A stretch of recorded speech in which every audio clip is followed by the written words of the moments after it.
Dead on arrival, ang sarong 38 anyos na motorista kan makasalpok sa poste ng kuryente sa Barangay del Rosario sa Naga City aga ka nakaaging Lunes, Oktubre 7. Binisto ang biktima na si Erickson Benitez, checker sa sarong kumpanya asin residente kan Barangay Roro Kanaman, Camarines Sur. Irido man ang backride niyang si alias Ray, 35 anyos. Basado sa investigasyon, mantang pigbabaybay kan duwang biktima ang tinampo pasiring sa Barangay Kararayan, Camarines Sur, suminabit sa kable nin sarong internet provider, ang nasa inutan kaining truck hasta sa maguyod ang sarong poste nin kuryente na nabangga naman kan mga biktima.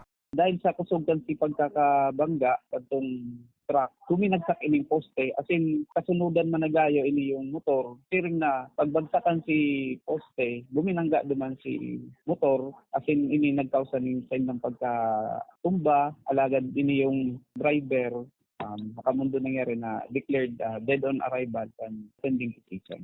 Human negligence ang pigsisirip na manakausa kan insidente. Sa presente, nakakulong na ang driver kan truck asin formal ng sinunadanin kasong reckless imprudence resulting to homicide and damages to properties. Sana gusto po kita nagpapagramdam sa riding public, lalo na po itong may mga private vehicles, mga nakamotor, na magtao po kita ng sapat na pag-iingat, lalo na bako lang po kita ang nasa tinampo, kahit kung din po pangalagaan ang safety kan ibang tao, ang makasarabay ta sa tinampo. As in, lalong-lalo na po na yaong po kita sa city, kaya kung saan man kita na lugar, ang satuya pong safety ang permitang ipapayangenot. Para sa mga baretang tatak Bicol, Hercules Barbacena.